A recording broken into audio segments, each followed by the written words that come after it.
This conference will now be recorded. Hello, everybody. It's Lenny Murphy from Green Book here with another one of our CEO series of interviews. And today, one that I am particularly excited about because, quick story, LRW through Dave Sackman and Jeff Reynolds were actually one of my very first consulting clients. So everything that's happened over the last 10 years, you can blame them because it's really kind of their fault. So they put this idea in my head that I knew what the hell that I was talking about and that people would pay me to actually do that. So Dave and Jeff, welcome. Hey, Lenny. How are you? It's good to get to hang out with you for a little bit. I told you it was good. So you're not trying to pass the buck on what I just said. You're accepting the blame then. No, you were super helpful. It was great to hear an outside perspective. That was a long time ago. When was that? Gosh, 8 years ago, at least, something like that. So. Yeah, it's been fun to see what you've done with your platform. I think it's ended up adding a lot of value and perspective in our industry. So. Well, thanks, and that's a good segue because talk about platforms. Now, you guys are building a hell of a platform. So you could probably describe that journey a hell of a lot better than I can. So, let's talk about this, the last 2-3 years since the Tailwind investment, and you've been going through a whole slate of acquisitions, and especially this year. I mean, my goodness, you've bitten off, 5, 6 acquisitions this year alone? So let's talk about that. 5 this year. 5 this year, 3 in the last 30 days. So our journey, though, starts even before Tailwind. So a couple or more decades ago, we had introduced a strategy of what we could develop with insights and analytics being at the core of ultimately building a marketing services business.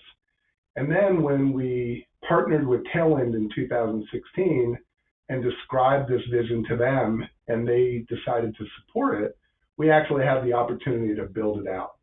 So the journey we're on was born a long time ago when there was a need from the C-suite for it. And fortunately, the need still exists, and nobody's fulfilled that need. So we're building, what we like to say is, we're building an analytics-driven marketing services company powered by data, sophisticated analytics, and deep human understanding. And that ultimately we're building companies and we're building brands from the inside out, where insights and analytics is at the core of everything we do and is what differentiates us from a J. Walter Thompson or a McKinsey or a Kantar. Yeah, it's a pretty unique spot because we're certainly not the first company to think about getting these different types of capabilities under one roof. But the idea that a data-driven company like us with a 50-year legacy, with data and kind of deep human understanding at the core would drive it out from there and do it in an integrated fashion, we think produces something that's pretty different. I would agree. If we look at, the house of brands scenario or the holding company scenario, that's been fairly common, right? WPP with Kantar, Omnicom, Engine, et cetera, et cetera. Lots of companies have went down that path, but that integration was really never there. And that was certainly something that, putting on my consulting hat, as we would talk to brand clients that were really frustrated by that, right? That disconnection between the activation side of the business and the insight side of the business, and the need to go through 10 different account reps through 10 different parts of the organization, depending upon the project. That was a real point of friction across the board. So I think that you're one of the first that I'm aware of that actively has gone down that path. I mean, there's other companies, HotSpecs is trying to go down that path now. Engine Group, I think they're going down that path. Even back in the day, Brain Juicer or System One, when they opened up their agency, but no one at the scale that you're tackling. And I look at your acquisitions as being very, very tactical, right? You've got an infographics or visualization-based company. You've had innovation agency with Kelton. You've had the much more branding and marketing oriented organizations, really putting the pieces of the puzzle together in a way that you're living up to that potential of being a fully integrated marketing services company driven by insights and analytics. I think you're really pioneering a new category. Well, I think our size gives us an advantage. The fact that we're not as large as these big holding companies. The holding companies really were financially engineered. They acquired a bunch of assets, some of them the best in the industry. But by the time they realized that they wanted to bring them all together as a single offering to help solve a client's problems, there were entrenched cultures in billion-dollar businesses. You couldn't just bring them together. So here we are this year, about $300 million in size. It's a good size for everybody in our organization to understand that we're ultimately building one company differentiated by its use of insights to drive action for clients and solving problems better. And so right now, it looks like we've got this sort of family of brands or house of brands, lots of different companies. But that's just part of the process of first assembling, building and assembling all the capabilities. And now that we have at least the wireframe of this vision of what we're building, now it's about bringing it together into a single company. So we're moving to a single P&L. We're going through a branding evaluation right now to evaluate what should that visual identity and brand for this one company offering analytics-driven marketing services be. And ultimately, we're taking a client strategy that says we bring a cross-functional, cross-company, interdisciplinary client service team to better understand your problems and bring solutions to them. Yeah, I'm a fan of trying to really think about these problems from the client lens. And if you just think about the transition from the days when this holding company world became a strategy 20, 25 years ago versus now. Think about how much the CMO's job has changed. One of our kind of core primary clients, and that job has gotten so challenging. There used to be a few tools to go out to the tool shed to fix things, TRPs, is it going to be here or there? And that world has exploded. And now it's hard for them to figure out, is it a customer service problem, an innovation problem, a brand problem, a strategy problem? And when you start trying to solve it, you may end up in a different place than you began with. And so the fact that you have all these agency silos is actually part of the problem. And what you really need is really creative thinkers who can come together and collaborate. And that is ultimately the problem we're solving. Now, I'm not naive to think that different people with different levels of specialization are going to always just easily speak different languages and come together. But if we begin with the end in mind, if we're building it at this level with that as the goal, over the next 5 to 10 years, we think we can build something that's really different in the way that we can approach the most wicked problem that clients have and bring together really creative thinking for hopefully breakthrough ideas, not just incremental change. It just occurred to me, so you're building the Mayo Clinic of insights, right? Thinking of, you guys know from my own history of the health stuff, and that was, when I finally decided that I needed an answer, I went to Mayo because that interdisciplinary approach, right? That They were going to bring all the right people in to address the issue rather than the friction that exists between the silos. And so, sorry, it's a very kind of selfish perspective to think about that, but as you're talking about this, that's not bad branding either, right? The Mayo of brand strategy and insights. That makes an awful lot of sense. Yeah, you're seeing it exactly right, Lenny. You're absolutely seeing it right. And another analogy is an orchestra. Think of an orchestra. It's got all the different areas of specialization, and each one by themselves sounds pretty darn good, but they sound nothing like they do when they all play together in, synchronicity. Yeah, and about a year ago, we could anticipate the challenge of this orchestration coming together more because we knew what our strategy was. So we brought in a very talented woman named Rachel Spiegelman, who'd run her own agency before this that was a marketing agency, and we asked her to start building out the team, the capability, the processes, the roles that are going to enable us to bring these things together. And so while that is a work in process and will be for some time, we're thinking deeply about how you pull it off, because to use your Mayo Clinic example, the folks from these different specialties truly operate under different ways of thinking and different skills, and you need to put the glue together that's actually going to make it work together, and that doesn't happen overnight. So we're working hard on that, and TBD could be a good topic for something 12 or 24 months from now, because we're going to make some progress. Good. Well, and I'm wondering if both of you using the term orchestra, if we just got a sneak peek into one of the potential brands that you're looking at, because that's not a bad one either. You did not, but maybe you did. The Los Angeles Inside Harmonics. We'll give it a try then. All right.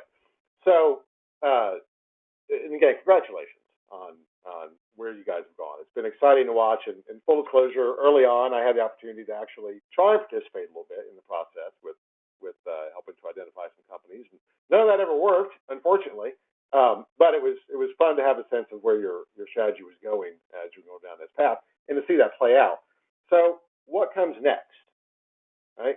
You obviously have the integration, everything we just talked about. But where do you see the company being 2 years out from now? What's the next phase of growth and development? Yeah, 2 years, 5 years, 10 years, those are all pretty different time horizons. So this is a part of our strategy now. Like I've been at LRW now 16 years, and I was there when we were just a privately held, founder-led company, and when we wanted to do something different, we usually just hired one person. So we're playing with some different tools now when we can bring in companies and capabilities. So we're going to keep doing that, and I can't say at what pace, because we really look very deeply for cultural fit, for strong leaders, for people that share our vision, and they don't necessarily come along in any sort of linear path. So we'll keep looking, but we'll build it out really on the action side, where we're trying to find the right kind of capabilities to drive into the organizations. So Dave used the term wireframe before. We've made good starts on that, but there is scale to be gained. There are still capabilities we don't have. I think we'd like to be stronger in the innovation space. And then on the insight side, there's, as you know better than anybody, there's technology evolution that's going on. There's continual movement of the behavioral sciences that could create opportunities to improve our deep human understanding. And then maybe more around big data analytics, predictive analytics. And then there's probably international expansion, because right now we're largely domestically based. We have some operations over in London and in Europe, and we do tremendous business with multinationals all over the world. But that's a likely realm. But now we're talking 2, 5, 10 years, so it'll be a continual work in progress. Okay. Now, part of that conversation, obviously, when you work with a partner like Tailwind, a private equity partner, the clock starts ticking towards some type of exit event, because that's what they're in business to do, right? And that average is around 5 years. So are you beginning to think about what that next partnership looks like, and what some of those strategies may be? Yeah, so a lot of folks frame that question about exit, sort of when's the next exit. And what I say is that we're going through a building process. This is a journey that we've been looking forward to a long time.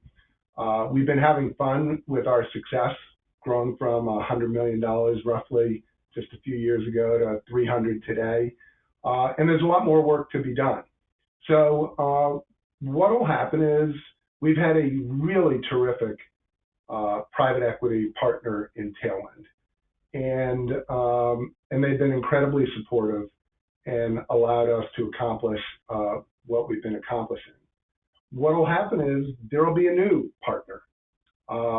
As you said, private equity groups tend to think of roughly 5-year time horizons, kind of 3 to 7 years, and we're actually coming up on 5 years.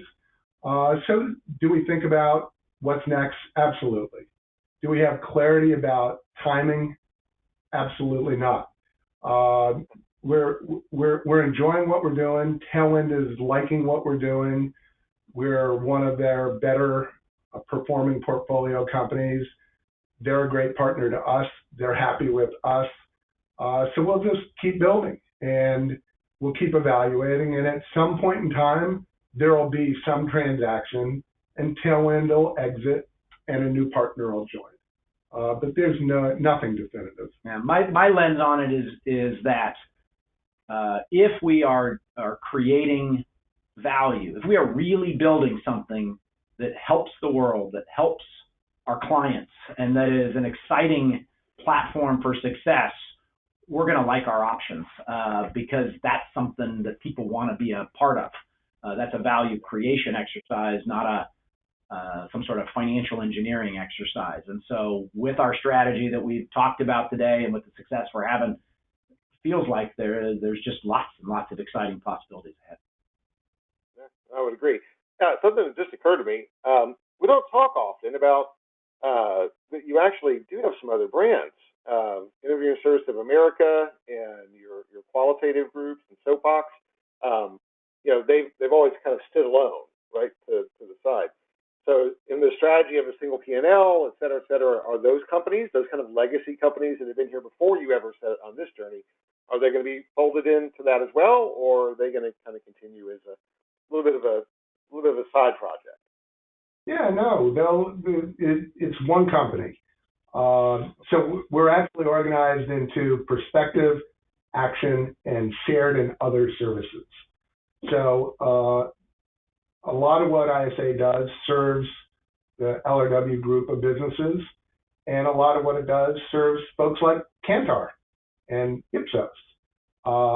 And so we'll continue to offer those services, and it'll be part of the operational elements of our business with clients outside of the LRW group and serving the LRW group. Okay.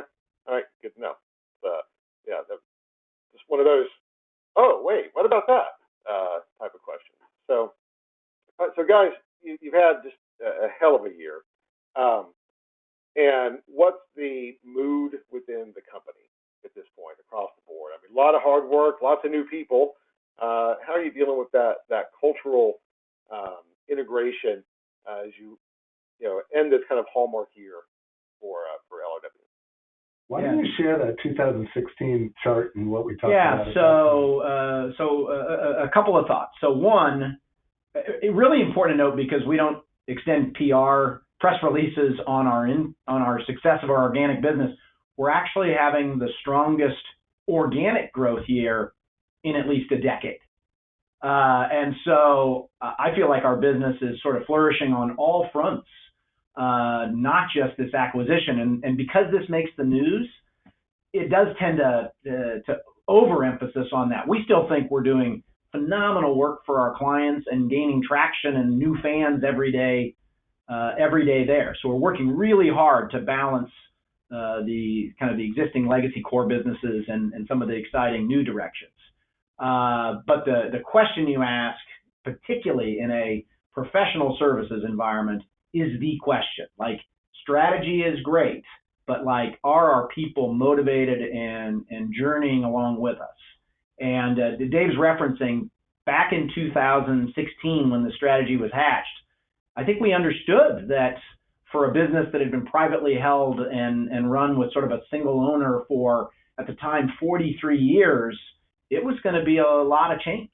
And so we have worked very hard to continue to communicate with our organization and with our leadership team. We actually, in the fall of 2016, put up a slide for our senior managers where we played out, this is how the organization is going to evolve. And I actually used an infographic to sort of show how many people we had then and how those people would flow over the next handful of years, and pulled that out last week to just look at it. And almost to the nose, we thought we'd be in this next year we'll be about 320 million in revenue and 1,300 employees. And we told everyone we'd be 350 in revenue and 1,400 employees.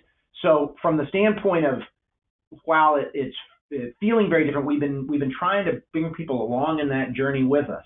And then at the same time, we eat our own dog food. Every year we are. Eat our own dog food? Oh yeah. Meaning we sell insights and we spend time with our own data to understand how our own employees are feeling. We do it annually and we actually do it weekly, trying to keep a close eye on, is the experience changing in some way that's not good?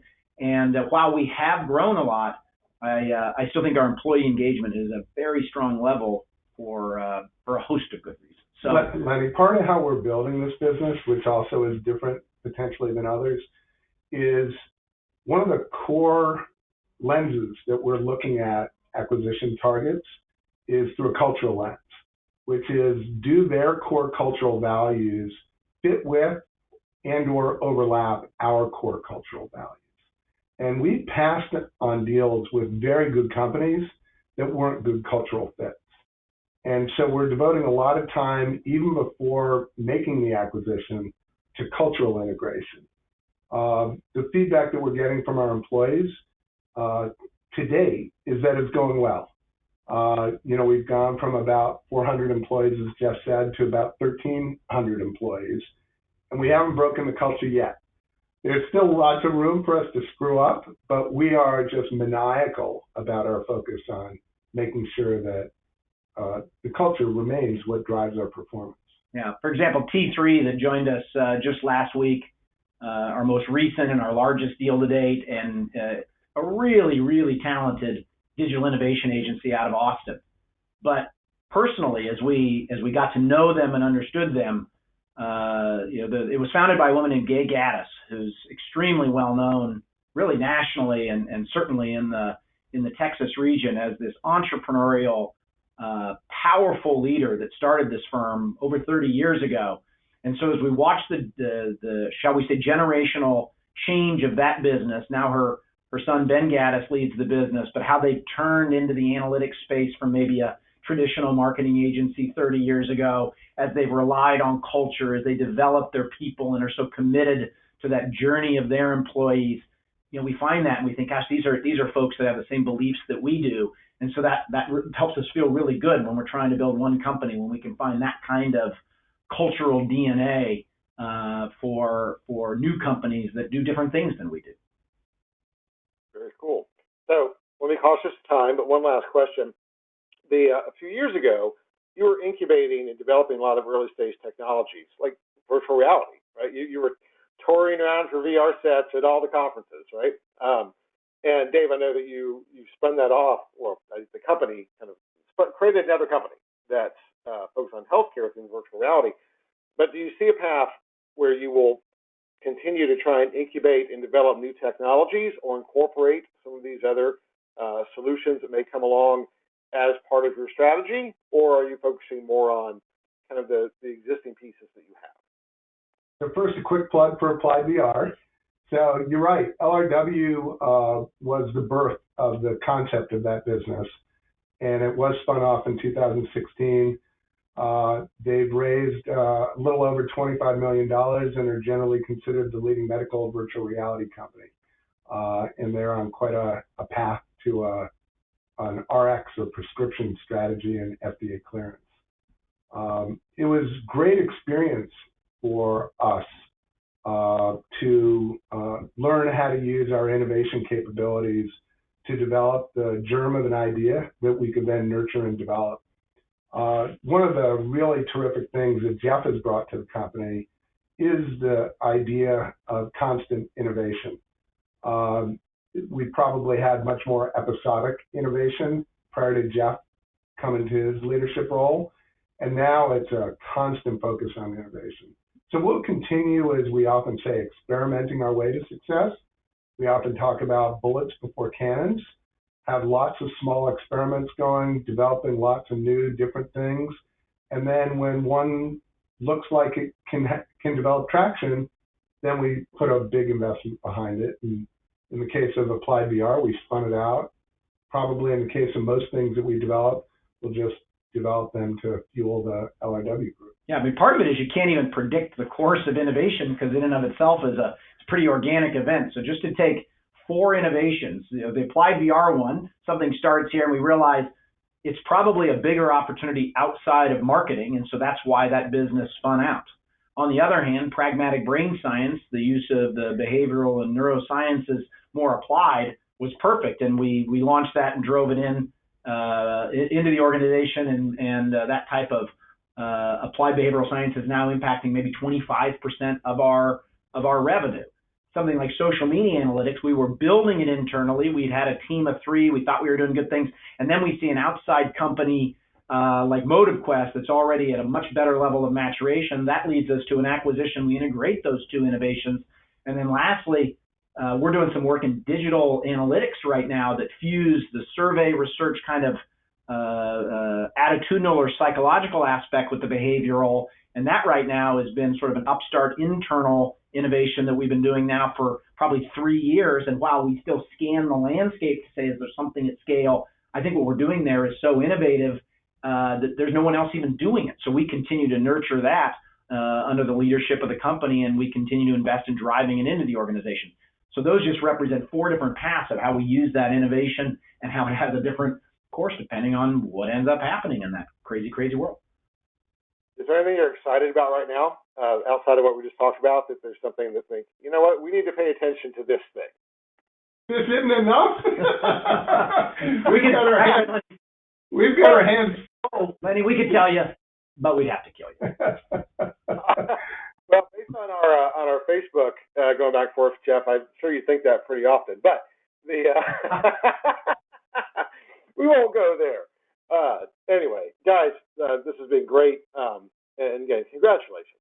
It's just such a joy to see wonderful people like you and your whole team, but to accomplish so much in such a short period of time. It's really pretty amazing. So hats off. Thanks. It's fun to do it.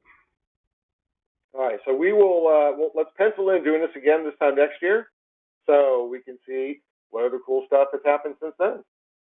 Uh-oh, that sounds like accountability.